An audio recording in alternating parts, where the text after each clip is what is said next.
जैसा कि आप जानते हैं, असरा वेलफेयर सोसाइटी 2006 से शिक्षा के क्षेत्र में काम कर रही है, जिसमें 10वीं और 12वीं के बच्चों को फ्री कोचिंग देना और प्रश्न बैंक डायरी और नवंबर से लेकर जनवरी तक उनको 3 सब्जेक्ट में कोचिंग वगैरह देना और फिर अच्छे नंबरों से जो पास होते हैं उनके लिए प्रतिभा सम्मान समारोह भी किया जाता है।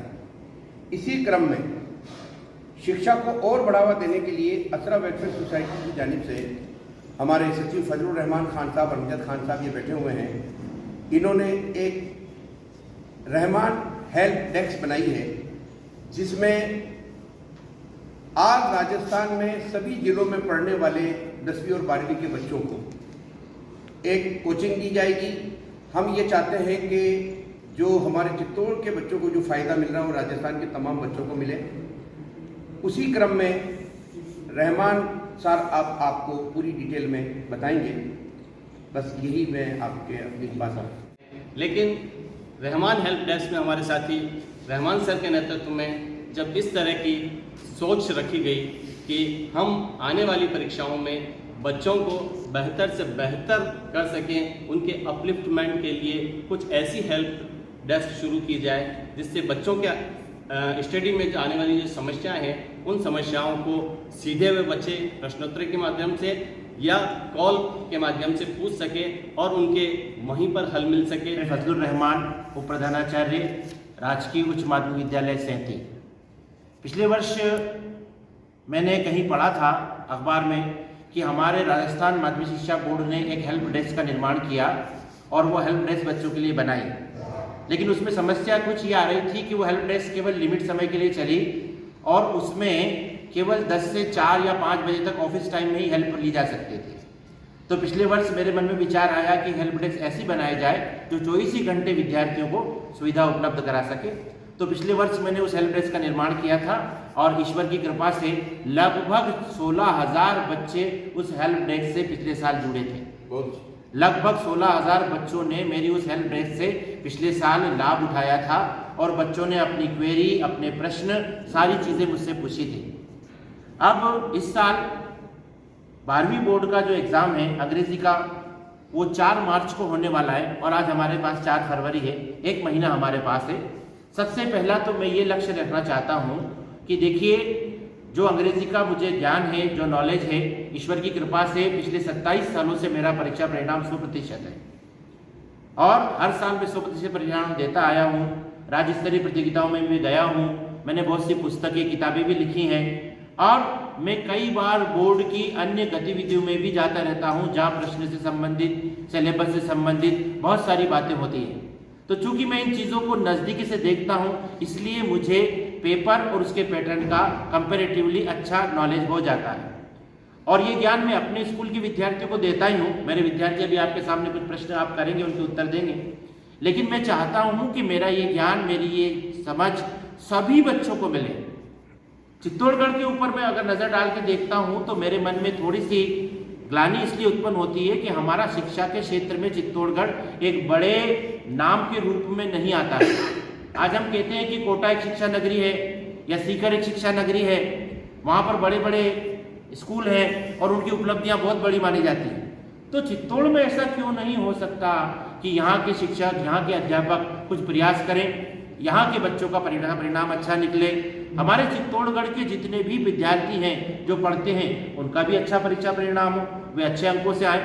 एक छोटा सा उदाहरण जिसे आपके बीच में बांटना चाहते हैं, लेकिन एक ग्लानि वाली बात है कि इस सदी में चित्तौड़गढ़ में, इस सदी में यानी 2000 से लेकर 2024 तक, आज 25 वर्ष हो गए, एक भी विद्यार्थी चित्तौड़गढ़ जिले का राज्य मेरिट में कक्षा 10वीं का नहीं आया।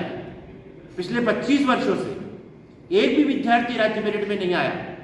आखिर ऐसा क्यों होता है कि चित्तौड़गढ़ में हमारी उपलब्धियां इतनी कम हैं?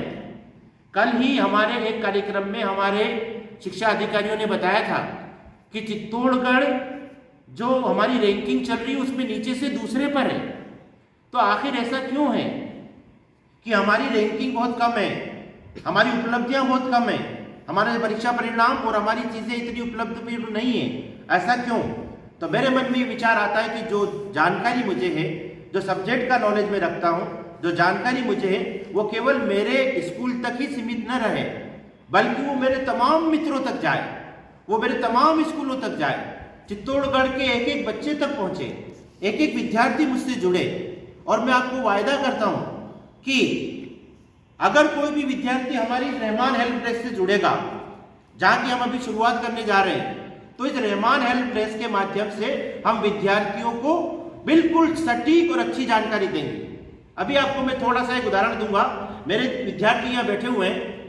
प्रायः यदि आप किसी विद्यार्थी से ये पूछें जानकारी के लिए कि बेटा आप मुझे बताओ कि आपका जो पेपर होने वाला है, आपका जो सब्जेक्ट का पेपर है, साइंस का पेपर है, मैथ्स का पेपर है, केमिस्ट्री फिजिक्स का पेपर है, तो अगर आप किसी टीचर से पूछेंगे या बच्चा किसी टीचर से पूछेगा कि सर क्या आप मुझे बता सकते हैं कि हमारे पेपर में कुल कितने प्रश्न आएंगे, तो शायद टीचर नहीं बता पाएगा। वो कहेगा जितने आते होंगे नियम अनुसार आ जाएंगे।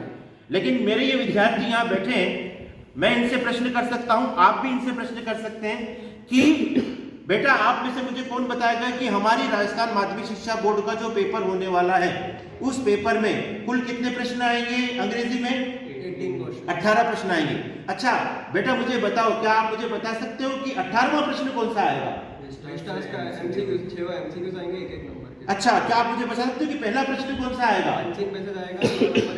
6+3 यानी 6 कॉम्प्रिहेंशन आएंगे, 3 वोकैबुलरी। क्या आप मुझे बता सकते हो कि 12वां प्रश्न कौन सा आएगा? Short question from learning book. क्या आप मुझे बता सकते हैं कि पोएम की एक्सप्लेनेशन कितने नंबर पर आएगी? 13 नंबर पर आएगी। कितने नंबर की आएगी? 6 नंबर की आएगी। कितने प्रश्न आएंगे? 2 आएंगे। 2 प्रश्न में से कितने करने होंगे? एक प्रश्न करना होगा।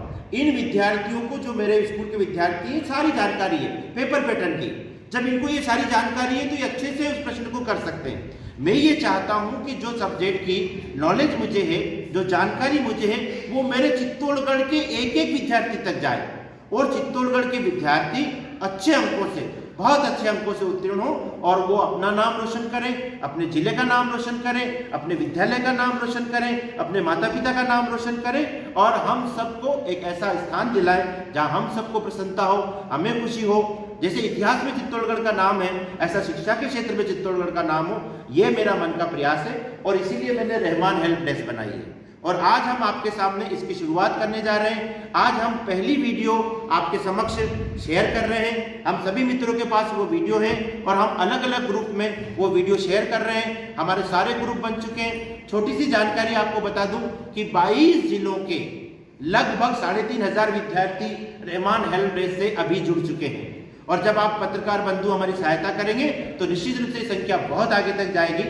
पिछले साल 16,000 बच्चों ने इसका फायदा उठाया। इस बार मेरा लक्ष्य है कि 25,000 बच्चों को ये फायदा मिलना चाहिए। तो मेरा आपसे निवेदन है, हृदय से, मन से आपका आभार। और ये निवेदन है कि मेरे इस प्रयास में, अभिनव प्रयास में आप लोग सहायता करिए, आप लोग आगे बढ़िए। आपके भी बच्चे होंगे, 12वीं में पढ़ते होंगे, परिवार के होंगे, हमारे जिले के, हमारे स्थान के, उन बच्चों को मैं सहायता करूंगा, उनको सारा पेपर पैटर्न समझाऊंगा, सारे इंपॉर्टेंट प्रश्न बताऊंगा, सारी PDF डालूंगा, सारे प्रश्नों के उत्तर दूंगा। बच्चा जो भी प्रश्न पूछेगा उसका उत्तर बताऊंगा और उसकी सहायता करूंगा। तो इसलिए ये रहमान डेस्क का हम आज उद्घाटन कर रहे हैं। मेरा सबसे निवेदन है कि जो हमने ये आपको पहली वीडियो भेजी है, इसे अपने अपने ग्रुप में आगे शेयर कर दीजिए और यहीं से हम रहमान डेस्क की शुरुआत कर रहे हैं। प्लीज सभी खड़े हो जाएं। और वीडियो है जो बना चुके हैं और वीडियो को हम शेयर कर रहे हैं आगे, सभी लोग।